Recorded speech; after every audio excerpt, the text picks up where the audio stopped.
There's no attack. I mean, just look at the standings, and the biggest problem will smack you square in the face. This team cannot score goals. There's a decent chance that they finish this season as the worst goal scoring team in the league. And honestly, looking at the roster, I can definitely see why. Defensively, they were solid. So the focus definitely needs to be on the attack. 36 goals scored with one game to play is never going to get you in the playoffs unless you have one of the best defenses in the league. And while Austin's defense was solid, it was not top of the league. They have the lowest XAG in the league. So it's not even like they created chances and weren't finishing. They weren't even creating to begin with.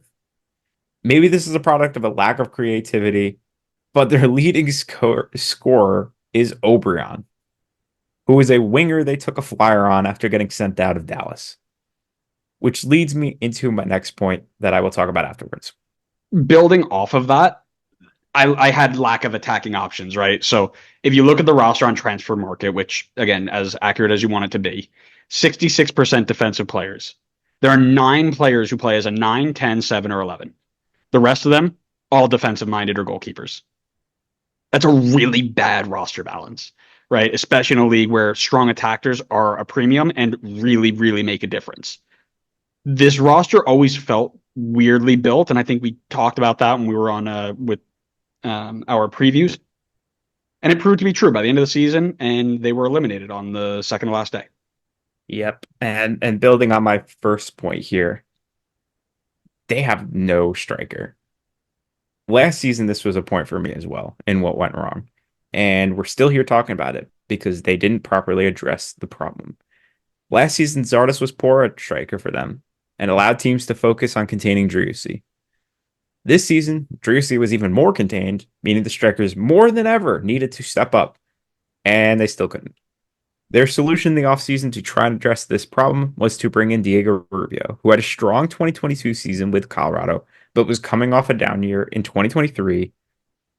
Rubio was not able to fix the problem either, and Zardes was no better than the season prior. A small bit of excuse I'll give them is what I mentioned before about how there is no playmaking. However, Musa, as discussed just previously in the Dallas section, also had no playmaking, but still managed to bag 15 goals. So the truly good strikers will still find ways to score. The problem is, I don't think Zardes or Rubio are the type of guys that are able to do that for them. And we sit here with another year of strikers scoring less than 5 goals on their team individually. You're reading my mind here because I had a build off of just underperforming attackers, right? So starting with the designated players, only 2 of them on roster. One of them came in mid-season. I think one of them was moved out mid-season as well, but they relied heavily on Sebastian Driussi. And barring some big decision day breakout game, he won't even finish as his team's top goal scorer, which is crazy, right? That's going to be Haidar Obrian.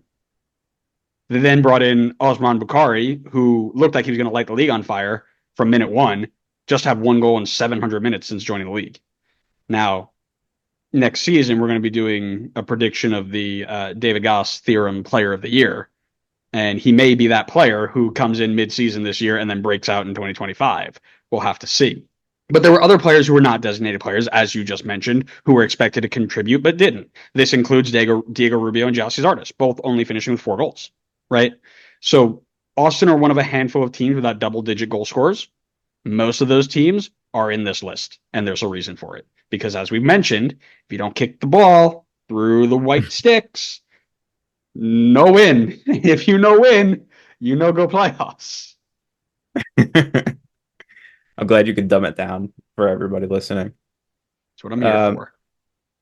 yeah, so my last point, you kind of touched on it a little bit as well, an over reliance on one player.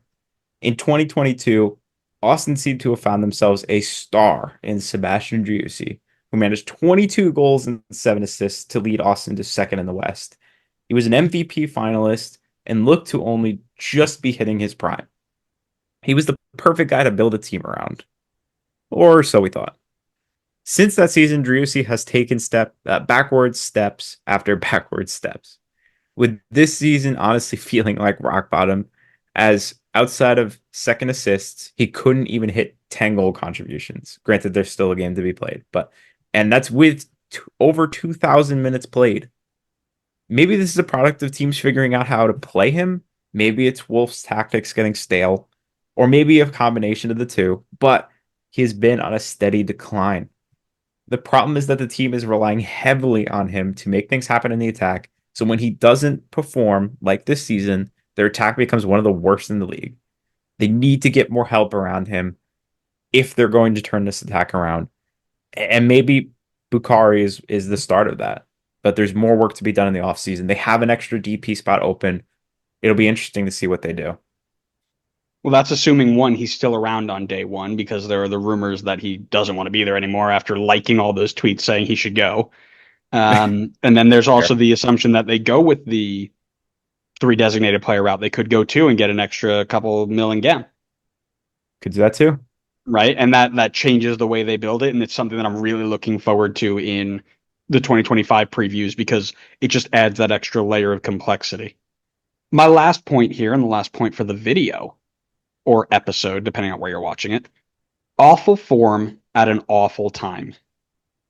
Austin lost 14 games this season out of their 33 at the time of recording. Through their first 15 games of the year, they only lost 5 times. They lost 10 of their last 20 games to end this season, give or take. A combined score of 21-4. They ended this year just awful. They were terrible. When they weren't winning, they were getting killed. They threw in the odd draw here and there and a couple wins, but when they lost bad. And it felt like it was falling downhill faster than they could catch it, and that proved to be true. It's a good point. I think momentum is a huge thing. I mean, just look at KC last year.